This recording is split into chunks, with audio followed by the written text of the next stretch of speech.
I enjoyed destroying you. Hey everybody, how's it going? I'm Eric, How's it? It's Ty. and we are ShantottoCast. This is our episode on worst cards ever, and thus we are ending the show. Yeah. Because, After just seeing these cards, I can't not make a deck with all of them. And I'm going to lose so much, I'm just going to stop playing. yes, yeah, I was gonna say that we're gonna get flamed too much by the community because every card is somebody's favorite card. That's true. But, mind you, a big idea from this, for the notes for this, actually came from a thread on the NA page. That it was, hey guys, what do you think's the worst card in this game? And a lot of the cards suggested end up on this list. Like, there are some cards that are worse than others, and there are some cards in here that are kind of best of the worst. But all these cards are pretty bad They're in one way pretty or another. bad. A big thing about it is, and we're going to break this rule once, kind of the standards that we set for this is it on curve? And does it have a negative effect? So a big thing is if a card... Here, let's just jump straight into the first card as like kind of a layout. So Xenos is an Opus 8 hero, 4-drop 8k. If your opponent controls any job Warrior of Light forward, Xenos gains 2,000 power, haste, and brave. When Xenos deals damage to your opponent, choose one forward the opponent controls, deal it 5,000. So it's on curve, it's 4-drop 8k. But it has such an oddly specific effect of just targeting opponents. Warrior of Lights.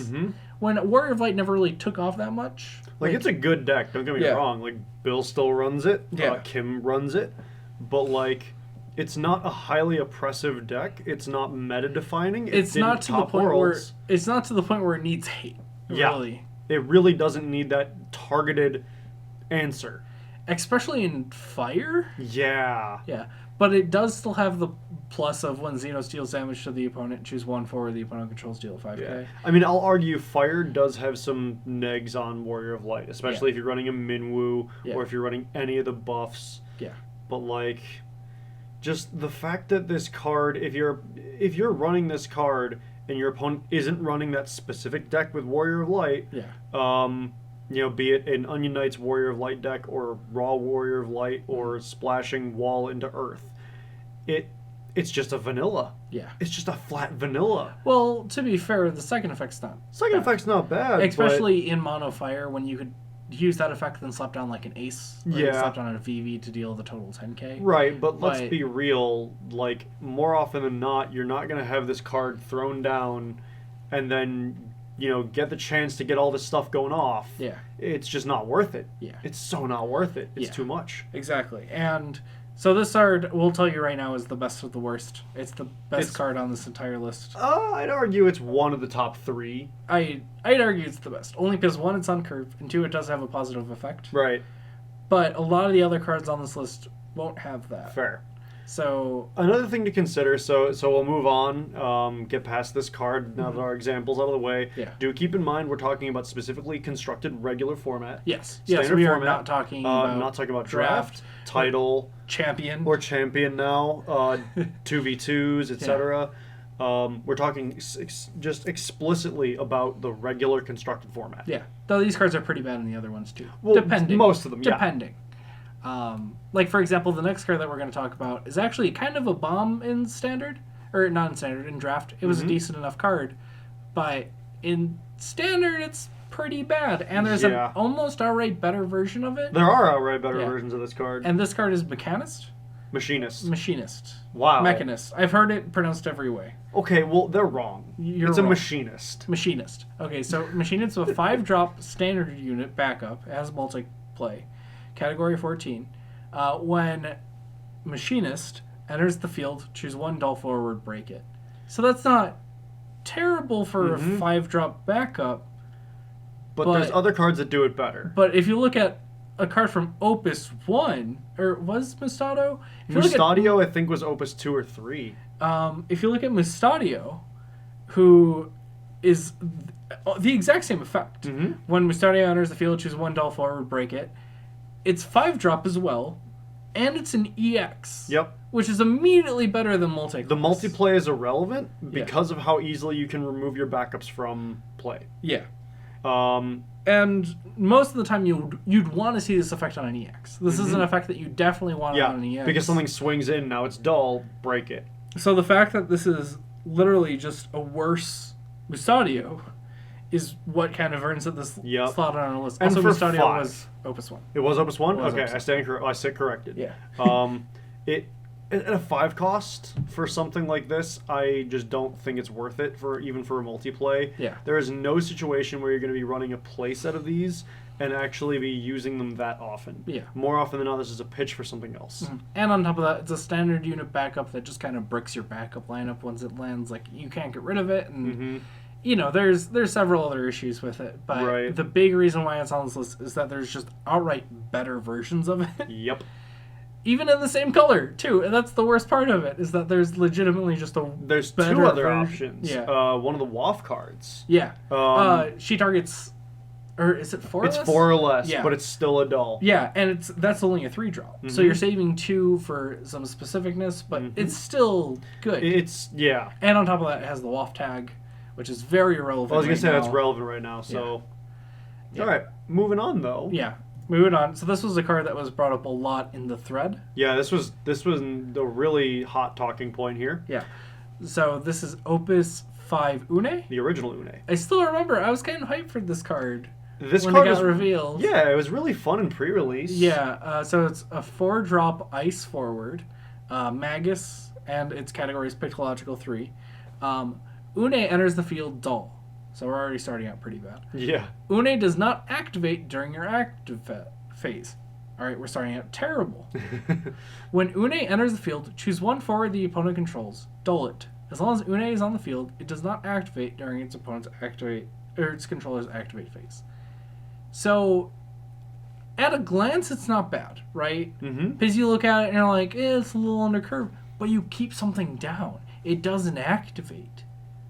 But when that card's gone, Une's still down. Yeah. Unless you have Ice Wind and you have Reactivate of some kind, Une's just a dead card. Well, even then you have to bounce her. Like, that's the other thing. Well, you have to bounce her or reactivate her to get her to do something. Exactly. Like, the thing is, if they were... Let's say, like, you just put down something impressive. Let's say they kill it, or they get it killed, or something, or you kill it. Yep. Well, your Une's useless now. Let's say they activate that card and use it as a blocker. Une's useless now. Oops, Renoa. Yeah, let's say they bounce that card, or let's say they Renew it. Oops, Une's useless now. And there's so many instances, they didn't even make it on curve to make it the worst. Like, it's not on curve. It's not good. Like, there's so many bad things about this. It's an irrelevant job. It's an irrelevant category. It really had no big reason to be a forward. Like, this Calm could be down, Rice Gum. Yeah. The only way that this card could be worse is if it was a backup, honestly. Yeah, actually, yeah. They could put this effect on a monster for the exact same cost, and that card would be infinitely better. Oh, it'd be a bomb if it was a monster, because you don't need to reactivate a monster. Who gives a shit? Exactly. Yeah, absolutely. And, so this card is just outright This is actually insultingly using up a rare slot in Opus 5. Yeah. Yeah.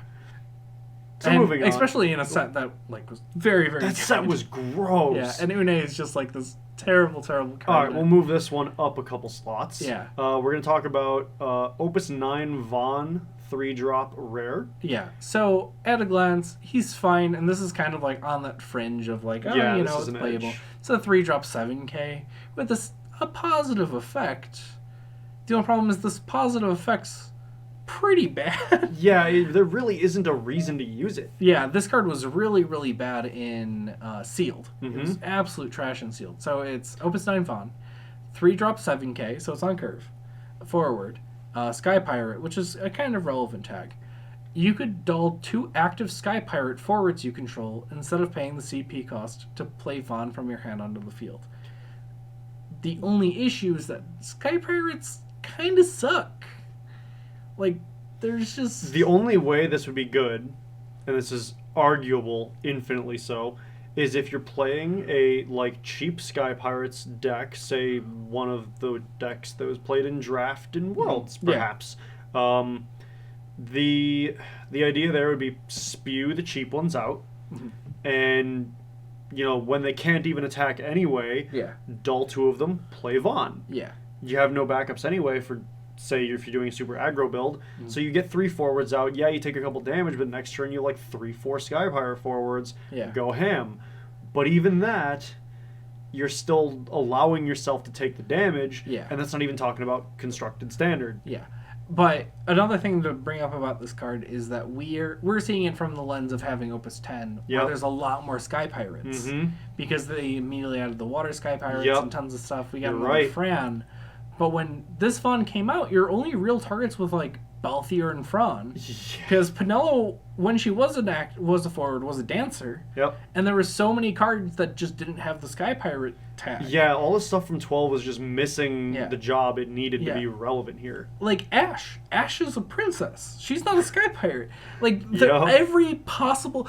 You know what your best target for this was? Another van. Yeah. And then you couldn't play it. That was the issue with this, and that's why it kind of ended up on this list, is only because it was so frustrating when it came out. It's arguably useful in title. Because at a glance, it's interesting and it's cool. Right. But as soon as you dig any bit deeper, same with Une, it's really cool on the surface. The second you dig deeper, you're like, wow, this card's really bad. You put it in your deck thinking it sounds good, and then you're looking at it during a game, and you're like, why the fuck did I do this? Yeah. The thing why is this in my deck? If the effect was during either player's turn, if you could if this thing had back attack, it'd be insane. Oh, it'd be filthy. It'd be good. It'd be filthy. It would be decent. Yeah. But because it lacks that, and because it's slow, because it needs the support from Opus 10, which also implies that you're running the support from Opus 10, which isn't great by itself. It's... Unless there's something down the pipeline coming where it's if you dulled this to play another card, do X effect. Yeah. Unless we get really good Sky Pirates. Right. But I don't see that coming anytime soon because Final Fantasy XII has had support for 3 sets in a row and it's not gotten a whole lot better. Yeah. So... But we'll see come Opus 11. We'll see come Opus 11. I think we're going to save these 2 for last. Yeah. We'll move up. Only because they're so near and dear to my heart. Yeah, Ty can suck it. Yeah. Now we're looking at Opus 9 Varus, a 3-drop ice card with the job Emperor from Final Fantasy XIV. Yeah.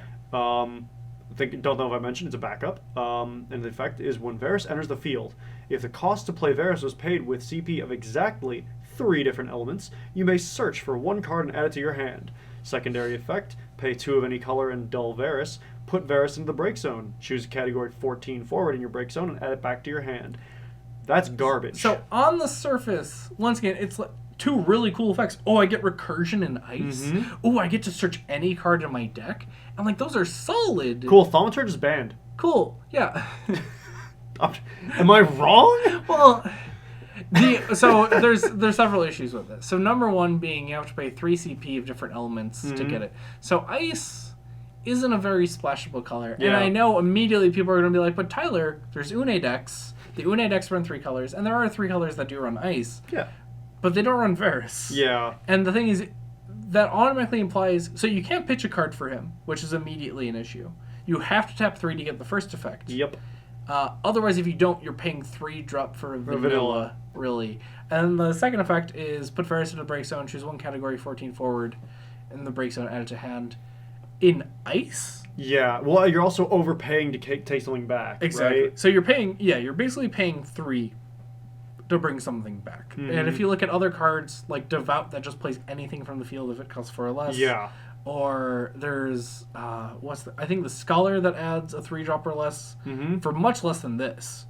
There's so many other effects that are similar, and mind you, ice doesn't have a whole lot of recursion, right? But the recursion it has is better than this. Oh yeah, the recursion in ice is limited but fantastic. Yeah, and the other thing is ice doesn't have a lot of 14 forwards. Yeah, we just don't. Yeah, there's just very few targets for it. There's very little anything for it. It's oh, but Ty, my ice fire 14 samurai deck. Hello, I gotta add those Ayames back. Oh, that's 11. Oh, yeah, it is. That's 11. See, I can't even say that. I'm talking Hien and, what's his name? Gosetsu. Yeah. To be fair, he could bring back, Nail's a decent target. Actually, that's fair, but again, Thaumaturge is banned. Yeah, and number 2... Thaumaturge would be a huge target for this. And number 2, you're playing... At that point, you'd be playing Fire Ice 14, which isn't really a thing. So yeah, right? This... Honestly, I wouldn't be surprised if there was some random fringe deck that really got to take advantage of this card. But right now, this is really bad. This is ass. It doesn't have a relevant job. It doesn't really have a relevant... It has a relevant category, just not nice. Yeah. Like, it's... blah. Ugh.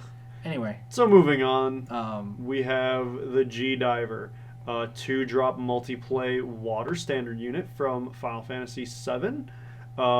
When G-Diver is put from the field to the break zone, each player draws 1 card. Oh, it's also a 5k forward. Yeah. Wow, that's, again, surface level, okay. It's inoffensive. It's like, okay, it's a 2-drop. It's on curve. It has a kind of positive effect. But the issue is the opponent also draws 2. Right. And the opponent probably controls more of when this thing dies than you do. Yeah.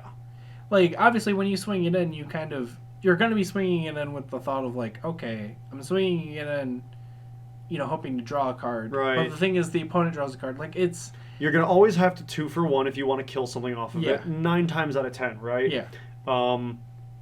Your opponent draws a card, even if you're drawing a card, but you're still negging because you lost a forward. Yeah. So you're, at best, replacing that forward in main phase 2. Yeah. Yeah. Because that's the ultimate thing about G-Diver, is it's always a neg 1. And that's the issue. It's always going to be a neg 1. No matter what. Like, this deck... There's a reason this card hasn't seen any play. Mind you, it's still pretty new at Opus 10. Yeah. But it's just bad. I'd almost argue that a 2-drop 5k vanilla is better than this, only because the opponent doesn't draw a card. I can think of one scenario where this card's useful. Okay. Milling? Sort of. So 2, okay. But the one I'm thinking of is an Ice Water build where you're running the 7-drop Sephiroth, and you have the G-Diver. When G-Diver's there, you need 1 more card to get Sephiroth out of the field. So you sacrifice the G-Diver, you let your opponent draw 1. Oh, they're at 2 or 3 cards now. Yeah. Main phase 2, pitch that extra card, dull 5 backup, Sephiroth, your opponent discards 2. Yay! Yeah. Now what? But that's assuming that they let you kill it. Like, right. There's a lot of things that go into this. So even in the best possible solution for this card, you still have to have the opponent let you do it. Yeah, it's super roundabout. It's super conditional, and it's just there's no reason to give your opponent a free card. Yeah. It's just dumb. Exactly. So, moving on.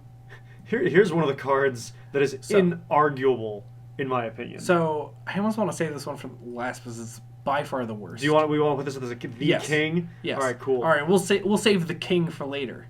But in the meantime, here's a card that I just put on the list literally 5 minutes ago. So this is Ward from Opus 2. This probably is a card that's not known very well. Ty, you don't need to attack the beaver's dad. Yeah. Okay? He was a nice guy just trying to be a decent father who was overworked. I don't even know what you're talking about. Leave it to Beaver. Oh my god. The dad's name was Ward. Oh, do I look like I'm fucking 70? Yeah. Was his name seriously Ward? Yep. I've never seen that show. Really? Never. Yeah, June Ward Cleaver. Oh, no. Yeah. I don't... Why would you know that? My mom used to watch a lot of old shows. Oh. So she would have the TV on all the time. I used to watch this stuff. It was actually a relatively wholesome show. Yeah. Quick aside, my mom used to watch Brady Bunch all the time, and I remember nothing about it. My mom used to love Brady Bunch, hated Partridge Family. I didn't understand why, because they're nearly identical shows in theme. Weird. I've never seen Partridge so goofy. Family. You're not missing anything. It was really dumb. Anyway, a quick aside about 50 shows. So Ward is a 3-drop 5k warrior forward, which is not a great tag. Category 8, which is an okay tag. When Ward attacks, Ward gains 3,000 power until the end of the turn.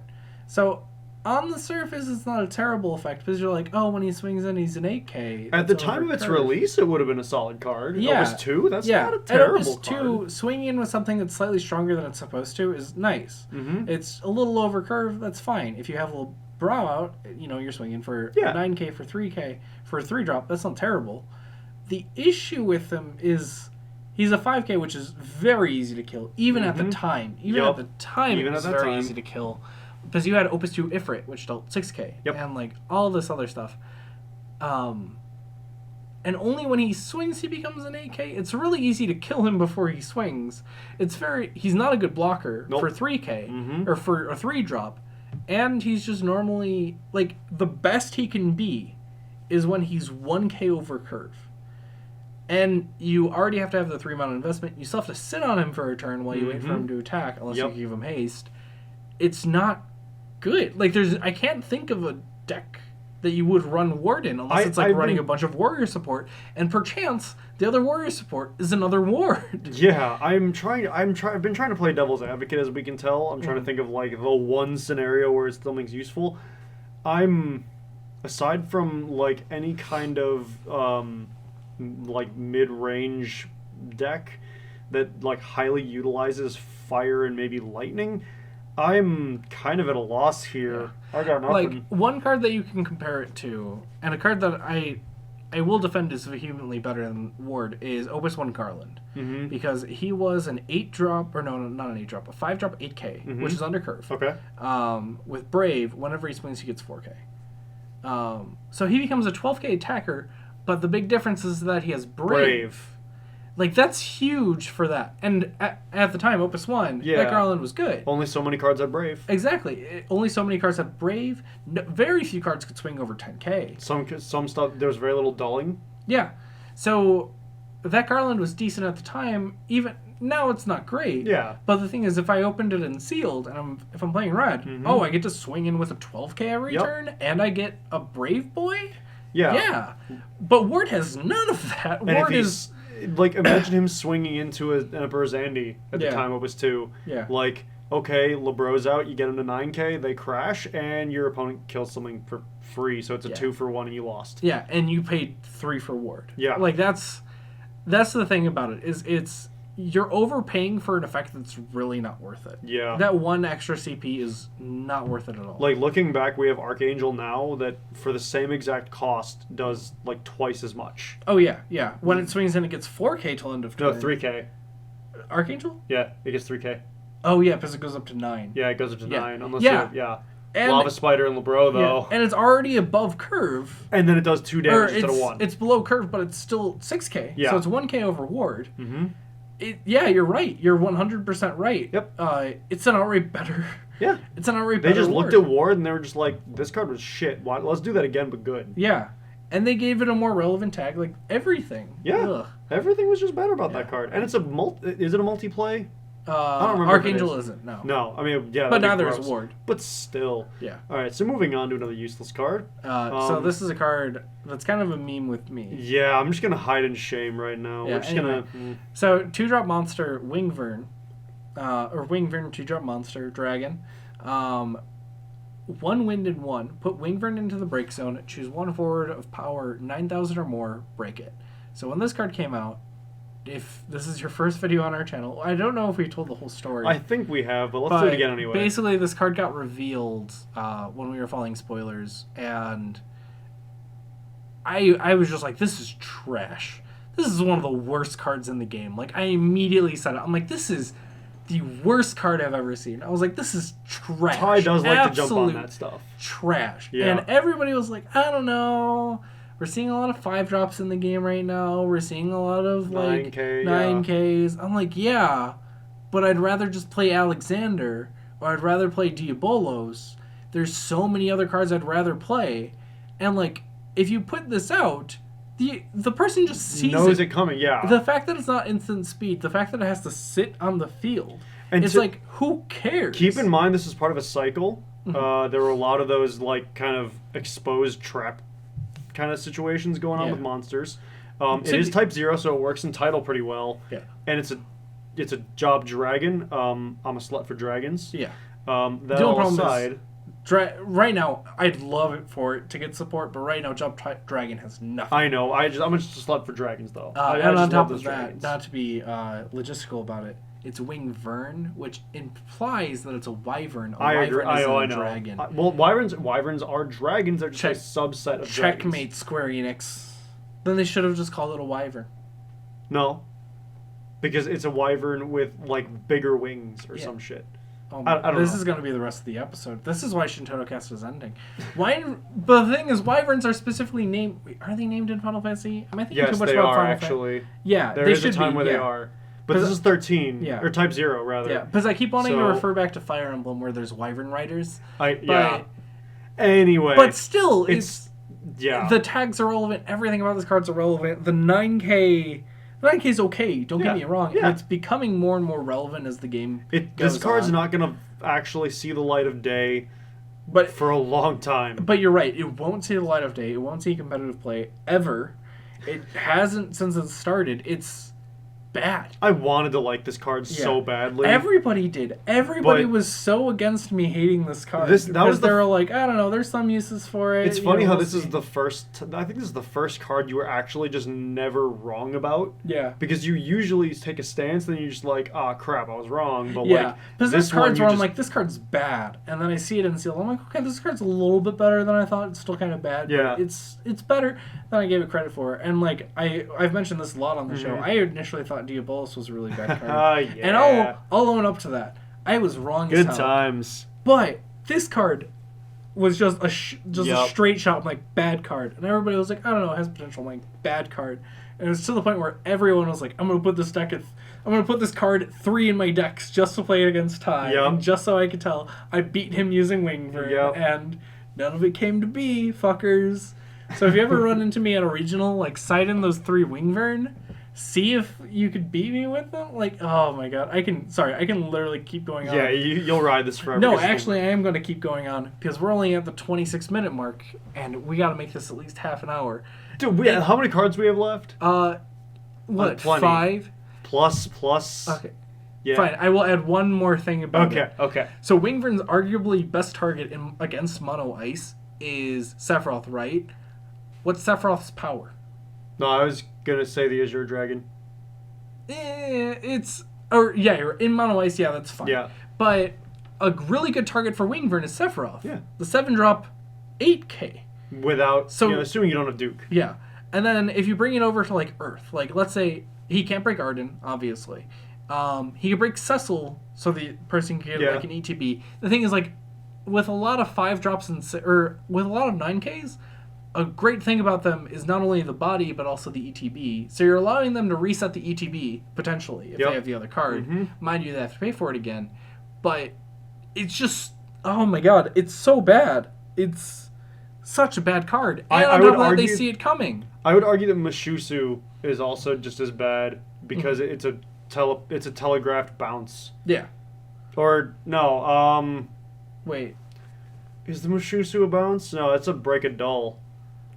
I think it's the water one. I forget which one it is, but it's all the telegraph traps. Point is, that one is just as bad because you're doing the same thing. You're telegraphing, hey, I'm going to reset the ETB. Yeah. Actually, I'd say that this one is worse because you're breaking it. Yeah. Or no, is the other one worse because you're giving them a card back in their hand? It's worse, technically. You can fight about either one. Yeah. Whichever But- the water one is. But this one's more narrow, which is my issue. that is actually very fair. Yeah. Because it's a narrow effect, it's not a good effect, and it's on other better cards. Yeah. So, moving on, we have... Back over to Wingvern. I'm going to keep talking. Sorry. I'm kidding. We have Gecko. Yeah. So this is a card that I actually argued in the thread about worst cards was bad. Do you want to read it or should I? I'll go for it. All right. So it's a 5-drop for 5-drop fire forward, job ninja from Final Fantasy IV. And he has 7k power. When Gecko enters the field, you may play one job ninja or one card name ninja of cost 4 or less from your hand onto the field. Pay a fire and any of one other color. All job ninja and card name ninja you control gain 1,000 power till the end of turn. Repeatable. Yeah. So you look at this and you're like, okay, you get to play another ninja for free though. That's not bad. Well, the issue is, do you know how many other ninjas there are in Fire? 0. Or 1. 1. Because it doesn't have to be a forward, which is the one positive, I'll get it. Yeah. There is 1. And to be fair, that would make this card on curve. Yep. But you have to have that card in hand. Mm-hmm. Secondly, all the other ninja synergies just don't exist. Mm-hmm. Like, Gecko is literally a card basically in the wrong color. that doesn't have a good target. And the funny thing is about it, like, technically that effect is over curve. Yep. A 5-drop that is able to play a 4-drop is really fucking good. Problem is, you have to splash this card in a lightning, wind, or water deck. Yeah, it would basically have to be fire, water, wind. Yeah. Because wind is where most of the ninjas are. Mm-hmm. Water is second. And fire has Gecko and the ninja backup, and that's it. Yep. So you're immediately like kind of putting a handicap on yourself because you're running 3 colors just for a very substandard package. Get that Cosmos ready, baby. Yeah, and the fact that you have to pay 2 to give everything 1K. That's not terrible, but you have to pay a red and 1. Yeah, you have to have a backup with the red, or you're just pitching a red card every turn. Yeah. And at that point, it might as well just be a special. Exactly. Like that's the thing, is it might as well just be a special, or like it should be pay 2, give everything 2K. Yep. Because it's already narrow enough. Nobody's running like Ninja Tribal right now. Well, and this also came out during Opus 3. Yeah. Where ninjas were a twinkle in Squeenix's eye for Yeah. anything useful. Yeah. Again, we had a couple wind ones, we had a couple lightning ones. There were none in water yet. Mm-hmm. Water got 1. Did And they they have got 1? it in Opus 3. Okay. And Corrected. that card was also pretty bad, Yeah. and could probably also be on this list. Fair enough. But it has a slightly better effect and slightly more on curve. Okay. But we'll give it Gecko is already a 5-drop 7K that's already narrow enough. Yeah. And it's in the wrong color, basically. Yeah, and there's just no way to get it on curve really usefully. Yeah. Because Um, if he was wind, I'd argue, okay, he's a bad card, but he's in wind. You have your synergies, you have the other ninjas you could play. Mhm. Even if you're just running like the 2-drop Final Fantasy XIV ninja, that's a much better target than the fire Final Fantasy Tactics Advance 2 ninja. If you're in wind, you have Maria, so that kind of at least puts it on curve if she's on the field. Yeah. Like, you have options. But in fire, it's a hangman waiting for the noose. Exactly. So- It's just in the wrong color. Yep. And that's the thing that really like puts it under. Right? Socks on the wrong foot. Mhm. So now we have another 5-drop, but in water. We have Cecil from Opus 4, Job Paladin. Opus 1. Oh, I said, sorry, Final Fantasy 4, Yeah. Opus 1. Yeah. I was looking at the category and saying the word Opus. Job Paladin, surprising no one. And he's an AK. Summons or abilities of your opponent must choose Cecil if possible. So this is the only card on the list that has actually seen a top, I think. But it was good play. It was super early. Yeah. It saw it play super early in the game, but this card hasn't aged well at all, despite the art still being absolutely beautiful. I love the Dissidia art, and I love my boy Cecil. It's so good. But the big issue with this card is that it's a 5-drop 8K, so it's already under curve. Mhm. For a 5-drop, you want it to generally be 9K. And then it has like this lightning rod effect, and that's like effect that, at first glance, that's really cool. Yeah. Oh man, you get a lightning rod effect. Oh, he just attracts everything. He has enough power to get over Glacia, and Glacia has to target him twice really, and stuff like that. But he falls into like every possible issue, because number one, if something can't choose him, let's take like Mass Lady for example. Yep. He just doesn't get chosen. Yep. And for everything that needs to choose him, it kind of will anyway. Yeah. The thing is, if he was less desirable, or if he reduced damage that he took or something like that, that'd be a lot better and a lot more attractive. It's the fact that he's this lightning rod with no real reason to be a lightning rod other than to be a lightning rod. Is a massive precursor to Felthanos. Yeah. This was them experimenting with the idea. Felthanos was definitely a revisiting of this. Mm-hmm. I think this card would be better if it was a 4-drop, not a 5. Yeah, exactly. If it was a 9K or 10K instead of an 8K, still at 5, that'd be fine. Yeah. But yeah, the fact that again, Opus 1, contextual, that was hot. Because there are only so many summons in Opus 1, 2, 3 and it's that also could deal with it. And it's also very early play. Yeah. It's a good way to guarantee a 2-for-1 in Opus 1. Yeah. Everything past that had answers for it, and there was no point in running it after that. Yeah. It's a card that has aged very, very poorly. It's probably one of the quickest aging cards. Yeah. Right out the gate. Because by Opus 3, it was basically... Yeah. Like, the only thing that this card was possibly good against was, like, Mono Ice, because you had Mhm. to target with Dull and Freezes. Yeah. But even then, if they could just get rid of it, it was useless. Yeah, break a dull forward. And it gone. falls into Zalera range, which is even worse. Yeah. No, it's just depressing. Yeah. Back to fire, though. My boy, who's giving the thumbs up. I love this guy. I'm going to give it to you, Ty. You got But this is one of the worst cards. So, Rubicante, as some people say. I always call him Rubicant. 4-drop, 9k fire forward. Rubican you or Rubicant you? Yeah. Rubicant you. I always wanted, well, a quick aside, I always wanted, like, his cloak. Oh, his cloak's cool. I looked into, like, commissioning it. Mm-hmm. But nobody, like, it was so hard to describe to people. Just saying, like, oh, I want, like, a jacket like that, where it's red with blue dots, but the inside is blue with red dots. It's a reversible, yeah. Yeah, and the only thing that I would have found would be, like, $300, $400, and I was like, I mean, pay for the art, but god, that hurts the wallet. Yeah. Once again, if anybody out there wants to make me a cloak, I'll still pay pretty well. I'd still be willing to pay, like, $300. But not, yeah.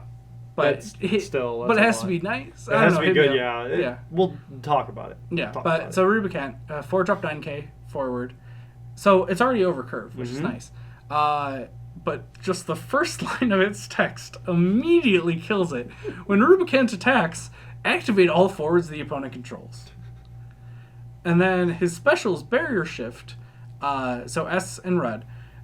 Name one element. Rubicant can't be chosen by summons or abilities of the named element this turn.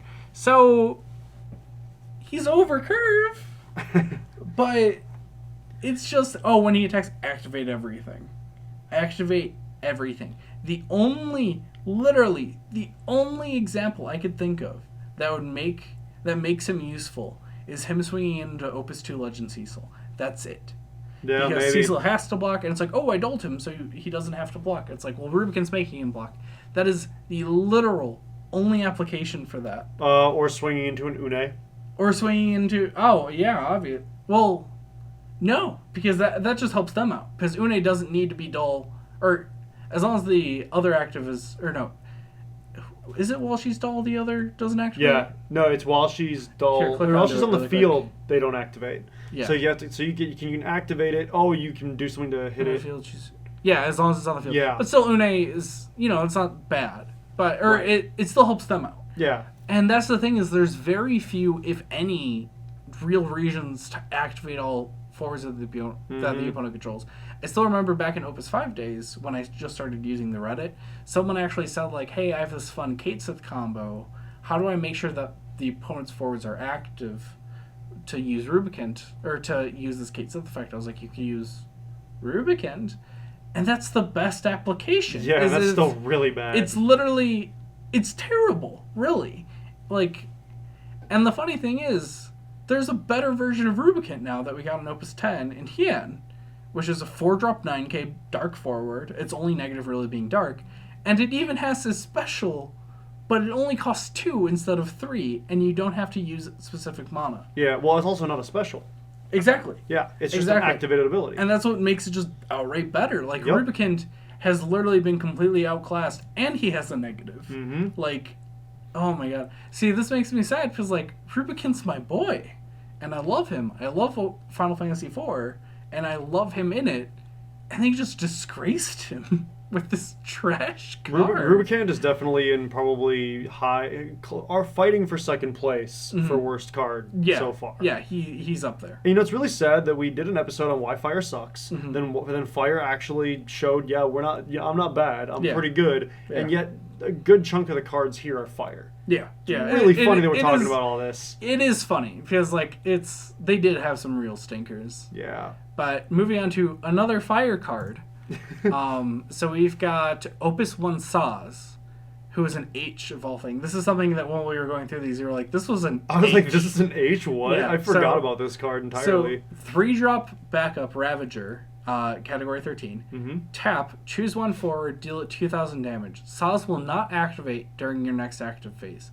If you have cast card named Brynhildr this turn, deal that forward 4,000 damage instead. Saz will not activate during your next active phase. He doesn't. So, as we mentioned way back at the beginning of this episode, a card needs to meet at least like that standard like level where like a 2-drop backup, like a 2-drop vanilla backup, not great, not ideal. Yep. But it's at the very least it's a 2-drop vanilla backup. He doesn't even fit into that. This card would only be good as a 1-drop. Yeah. I'm just gonna say it. Yeah. The thing is, the dull effect is terrible. Yeah, it's straight ass. To be fair, you could basically make a Brunhilde cost 4 and deal 11k. Right. But you lose a backup for a turn. And that's the thing is, it doesn't really need that, like, does not activate. For the first effect, it needs that. But for the second effect, it really doesn't. Yeah, that's just insulting. That's insult to injury there. Exactly. Like, the thing is, you could still use him as a backup, but he's still a 3-drop for no effect that you have to wait a turn for. Yep. And then it punishes you for using that effect. Like, that's the bullshit. Like, okay, again, context, Opus 1, like, dealing 2k for free, pretty nice. Yeah. But, like, that's only 2k. And it's only 2k.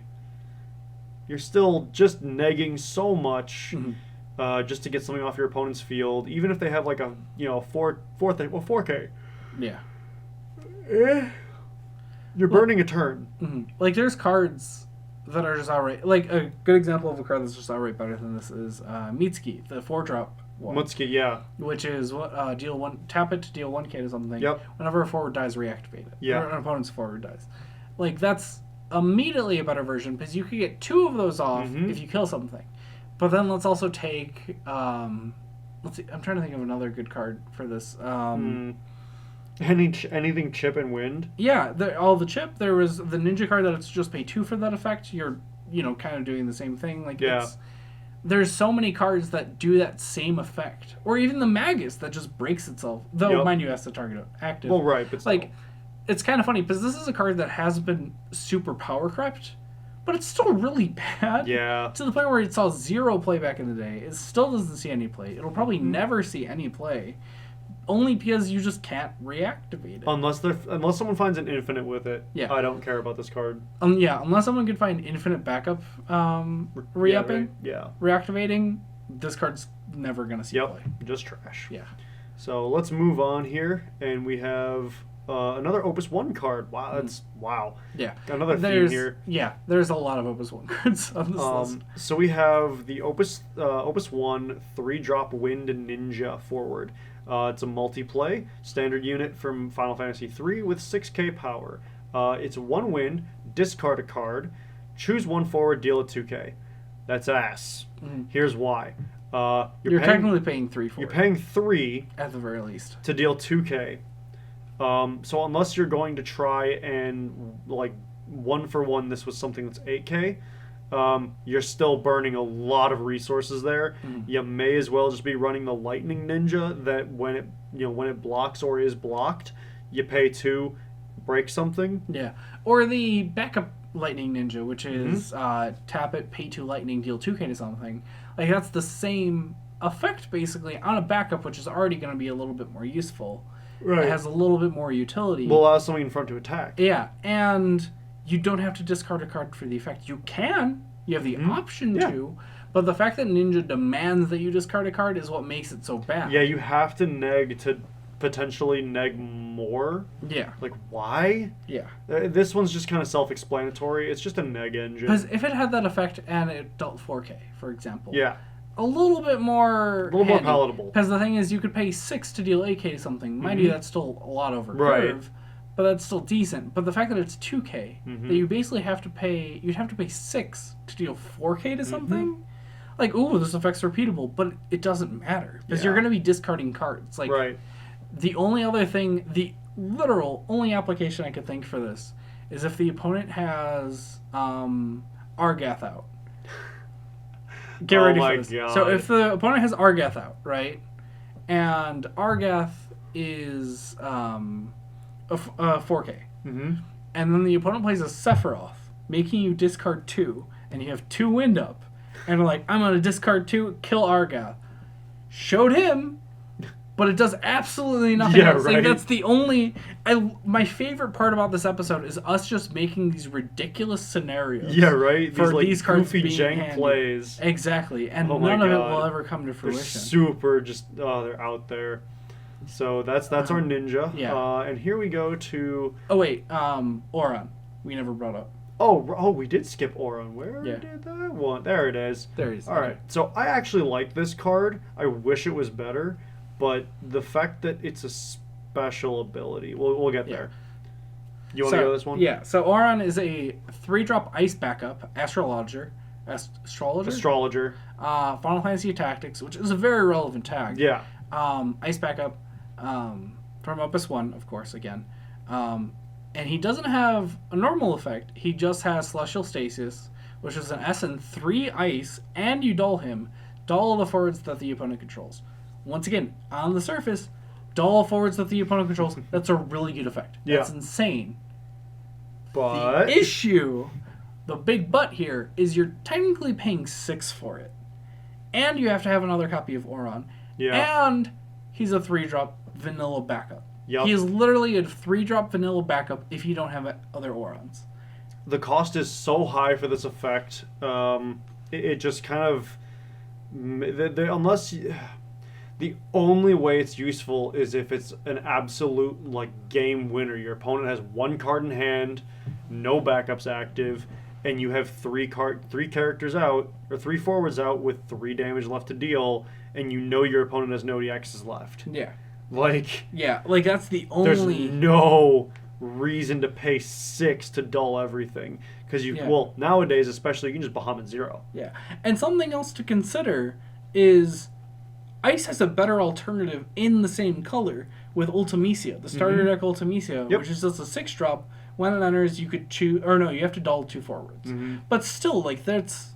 Dulling 2 forwards is almost always going to be better than dulling all. It just doesn't add up. That's the issue, is that Oron, the effect doesn't add up. That effect, unless... It's a very good effect, but it's not worth 6. Yeah, unless your opponent's running a massive swarm deck. So unless it's they have a 8 or 9 wide Golbez or Chocobo deck, there just isn't enough of a solid argument here for this card to stand on. I want to like it. I really like the idea of a board-wide dull, but its baseline is just so bad. Again, we have Bahamut 0, which breaks something and then dulls everything else. Yeah. And mind you, that one's slightly specific because they could dull their forward and then that negates it. But no, it doesn't. It does. I know. Is it I actually got forward? that ruled. Yeah, it's active forward. Okay. Yeah, but the thing is, at baseline, Bahamut 0 is better than him. Yeah. Because he has to be out for at least a turn for you to use the effect, and you're paying 6 for it, which is ridiculous. And you have to have another one of him in hand, specifically that card. Exactly. And you don't want to run this card at all. Yeah. So why would you even want to run 3? Yeah. All right, let's jump over to... Now to the King and Queen. Yeah. So it doesn't matter which one we do first? No. Okay. So Ty is sad about this. I'm going to argue that these cards belong on here. Ultimately, I agree with you. They do belong on here only because of their first clause. That being said, they're pretty good in sealed. They're fun in sealed. But we're talking about standard. So we've got the King of Eblin. 5-drop, 7k fire forward, so it's already under curve. If your opponent doesn't control any forwards, King of Eblin cannot attack. So he can't attack directly, basically. And the opponent can completely play around him by just not having forwards.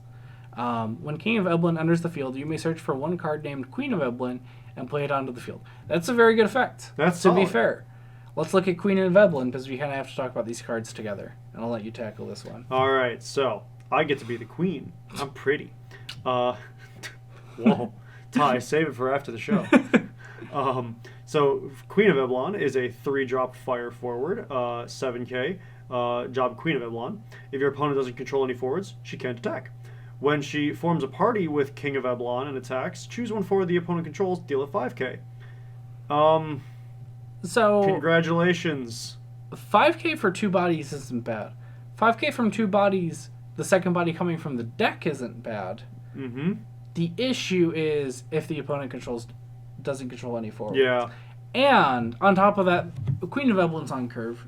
King really isn't, and the only way that you get full value is by party attacking with them, which requires a turn investment. And on top of that, they need to have a forward out. The thing is, both of these cards are so conditional. Yep. Because King has to have a Queen in deck. Yep.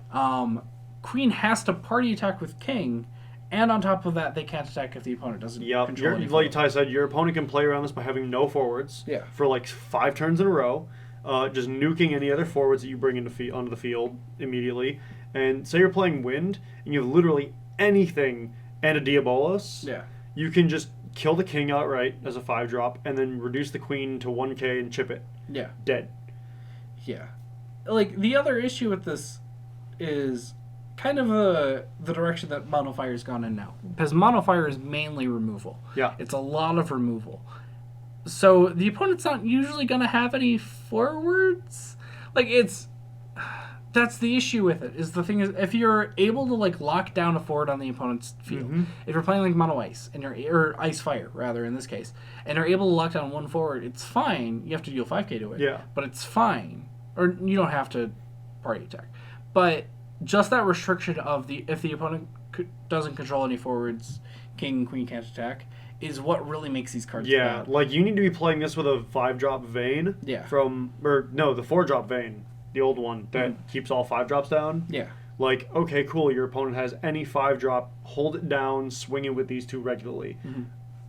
But that's wanting your opponent to have a forward that they can at some point potentially reactivate or pull an effect off with or something. Or just kill Vayne and react. Like, there's so many issues. Like, the best way that these cards can ever come out is if you're splashing it at least one other color. And they're just kind of bad in their normal color. Like, they're not great in any sense. Like, they just missed the mark. They did. I love them because they're super flavorful. I love them because it's a mono art. I love them because I'm a big Final Fantasy IV nerd. And I always joke about King Queen Turbo, but it'll never happen. And it's a hard pill to swallow, but I gotta do it. But now we moved from the Queen and King to the Emperor, the Lord himself. The absolute worst card in the game. Almost, pretty much by far. Because the other cards in this list are pretty bad, but they have at least some kind of use. You could generally use them. You'll just be punished for it. Here's the card that started this list. Yeah, this is... So, once again, I mentioned that this was originally a discussion on, I think, on an 9A page. This by far won out. Everyone was saying this card. Number 1 is Guido from Opus 3. 3-drop water backup, Sage from Final Fantasy V. Guido does not activate during your active phase. Pay 1 blue, activate Guido. Pay 1 blue and 1 generic, tap Guido. Choose 1 forward of cost 5 or more the opponent controls, put it on top of its owner's deck. So, in Yu-Gi-Oh! And a lot of card games, putting something on top of the opponent's deck is a huge thing, because you're locking out one of their draws. The only issue is every other word of text on Guido. Number 1, Guido does not activate during its active phase. So you're paying 3, you're technically paying 4 for 1 mana. Yep. Just to tap him. You don't even get to just tap him. You have to activate him. And the secondary effect's okay. Like, being able to bounce the opponent's 5-drop. Right. The only issue, as we mentioned earlier in the show, is every 5-drop usually has a pretty good ETB. So you're basically letting them reset the ETB. And you're paying 3 for it, which ultimately becomes 4 because you have to reactivate Guido using 1 water. And on top of all of that, you need water to use all of these effects. This card is beyond damning. It is downright insulting to the players that it exists. It's insulting that the designers even thought to put this as a card with their own names on it. I can't imagine the shame they feel having created this card. The worst part is Guido's a really cool character. But making him an H, an absolutely less than useless card. Yeah. I will point out, he is very flavorful. That's fine. Yeah. But he's so bad. And the funny thing is, so we said we're approaching this entirely from standard. He's bad in every single format. Function over fashion. I don't care how good this card looks. Exactly. Don't care how flavorful it is. It is just lower than trash. there's literally no redeeming qualities about Bottom this of the card. totem pole in hell itself. Yeah. This is by far the worst card in the game. And I actually doubt that it will ever be trumped. I feel like this will always just permanent. They'd have to set out to make a worse. To challenge themselves to do it. Yes. Here we go. Card creator challenge. Make a card worse than Guido. Yes. And the only thing that I could think of off the top of my head is literally just eliminating his last line of text. Yeah. Maybe if he broke himself. Yeah. Well, no, that'd be a positive because you'd be getting rid of Guido. No, here's the thing. Instead of reactivating, Guido breaks himself. Oh my god. Oh, that'd be so dumb. Oh, yeah. Like the only application I can think for this card, and it would immediately make it busted, is if there was a card that was whenever a backup gets activated, like deal 1k to an opponent's forward. Mm-hmm. Because technically you could activate Guido, then pay himself to constantly activate him. Yeah. But we'll probably never get that card because it'll be busted. Yeah. And on top of that, like I'm pretty sure that they've got Guido in the back of their mind where they're just like, well, I don't know, any card that it's like whenever a backup gets activated, deal 1k is already busted. Right. Right? Like, so, like, literally, a card has to come out that will be deniably really good for Guido to be playable. Yeah. Like, not even good, but playable. Yep. No, this, yeah, no, I just... I'm, like, without Guido, my boy. words now. Like, this card is just so bad. And, like... As an H. It isn't even one of those cards that it's like, well, actually, in this kind of context, like, no, It did any single context, it's terrible. One crazy son of a bitch made it useful in one tournament, and then, like, 2 people in chat were just like, holy shit, I knew this card was good. But you're wrong. I'm sorry, but take your head out of your ass. This card's bad. I'm not going to name names, but I remember someone in our group chat pitched running this in like a Final Fantasy 15 deck, and their reasoning was if you do use the effect, you could bounce back your own cards so you could play them again. But you can't. And I pointed out, like, mind you, it says opponent controls. And he was like, oh, well, at least I could do that with that. I'm like, no, you can't. You can't do anything with this card. It's useless. Like, it's absolute trash. It's by far the worst card in the game. Thank you for listening. This has been our TED Talk. I like how just the Guido discussion took like 10 minutes. Yeah, we just hung on that one. God damn. This card just actually makes my blood boil. It's so bad. Yeah. And I have so many of them. Yeah. I don't want them. Every card that we talked about has at least some kind of niche use. Mind you, a lot of those cards got outclassed. Yeah. This is a card that's outclassed by the 1-drop water backup. Like, it's outright worse than the 1-drop water backup. Does anybody want a pile of, like, 6 or 7 foil and non-foil Guidos? Me. They're all yours. Me. Give them to me. It's a meme card. I gotta have as many as I can. Okay. So when eventually someone finds a half-decent use for this, when that one card that I just pitched actually comes out, and Guido spiked to $10, I will be there. Okay. Well, thank you for listening to ShantottoCast. we appreciate your time. Yeah, we might be following up this episode with like a 5 best cards in the game right now. That's a list that's much more subject to change. Subject to change is nebulous. It's subjective and objectively shifting. Yeah. Depends on the meta, really. I mean, we just came off of Worlds about a month ago, so we can. That's really going to shift going into a new set soon. Yeah. So, like, who knows? Maybe some cards will be knocked off that. We're not going to worry about that right now. Yeah. We just wanted to focus here on worst cards in the regular constructed game, and I'm fairly confident we found them. If there's a card you think should or should not be on this list, light us up in the comments. Let us know. We always love hearing opinions and whatnot. I accept all reasons why Guido's a good card in MLA format, at least 4 pages, single-spaced. Send that to us at ShantottoCast@gmail.com. We'll print it out right into the shredder. Yep, right into the shredder. But thank you for listening. Our Ko-fi link's in the description. Yeah, I think that's about it. That'll be about it. All right. So have a good one. See you guys later. Have a good one.